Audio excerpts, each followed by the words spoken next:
We've spoken before about how big some of our reviews have been, how many people you can fit inside, how much head, elbow, and leg room you have, how much trunk space you have with the seats folded up or down. Our videographer Vincent and my son Antonio have even been game enough to put themselves in the back just to show how much trunk space you do really have. None, however, hold a candle to this mammoth, Hyundai's H350.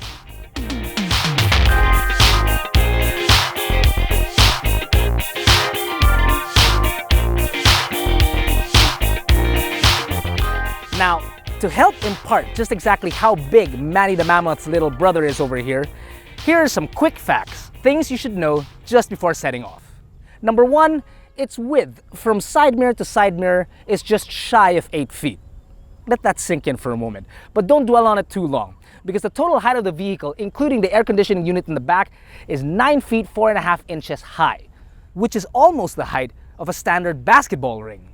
And number 3, because of its height, it's categorized as a Class 2 on the highway, which means if you decided to take a quick trip from Metro Manila to, say, San Fernando, that trip's gonna cost you 422 pesos, one way.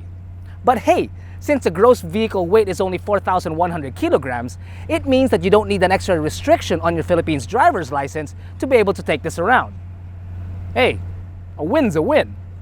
Once you're in the driver's seat, it's hard not to be impressed with the amount of visibility that you have up here. For starters, the side mirror steps out a little bit, which gives you a little bit of visibility down the side. The A-pillars aren't as wide as you'd think, well, for a car of this size. And finally, the windshield. This thing is absolutely massive. Ever seen Jurassic World? That scene where everybody's looking at the Mosasaurus through a big pane of glass? Yeah. Other features include daytime running lights, driver's side airbags, a pretty cool mid-door retracting step, and rear grab rails to aid passengers upon entry and exit. Let's face facts. If you get yourself one of these, more often than not, you're going to be riding in it rather than driving it, right? The standard seating configuration is, well, like a small plane heading for Boracay, with an air conditioning strong enough to rival even the heat on Main Beach. You've got 12 seats here in the back, 2 up front.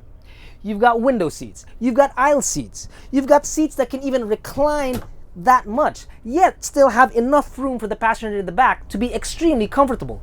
Plus, you've got overhead compartments.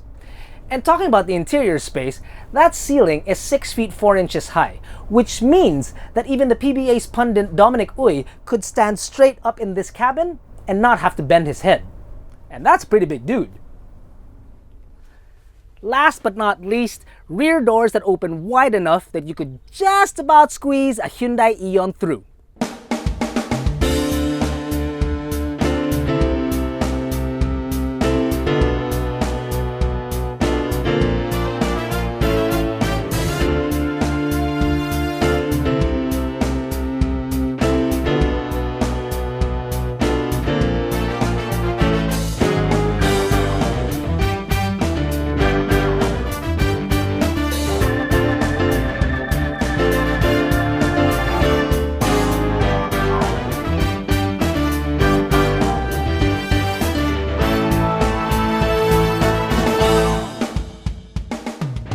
You'd think that this 2.5-liter 6-speed manual transmission Euro 5 diesel engine would be a bit underpowered for a car of this size supposed to carry that many passengers, but you'd be wrong.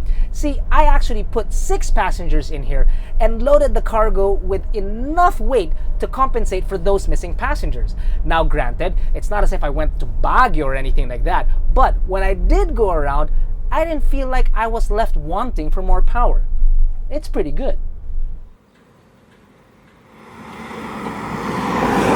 You're equipped with only the very basics of being able to manipulate your driving position, and the steering wheel can, well, it can only tilt. However, I have found that driving it in the city, it's actually very easy and very maneuverable. One thing though I do have to mention is that when you first take it out, when you see power lines and trees, you might find yourself bobbing for apples, so to speak, and crouching down to avoid them because you're not used to the sheer size, hoping that the van shrinks with you as well. But like all things, that feeling will fade.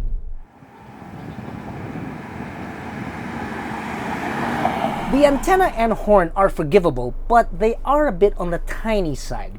Now with the antenna, I don't necessarily mean that you need to have one of those boomerang antennas that you could find on the limousines of the past. No, nothing that big. Or maybe perhaps a satellite dish. The van is big enough. No, just something a little bit more rigid. And the horn, well, that's something else. That needs a little help. You'd expect something of this size to have a horn that says something more along the lines of coming through. Not something that is trying to be invisible while passing through in front of the television, going, excuse me, po. I know, I'm pretty, guilty of doing such things, but, just something a little beefier.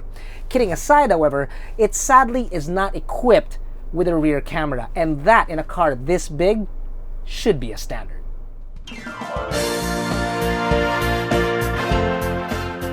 The commercial applications are obviously there.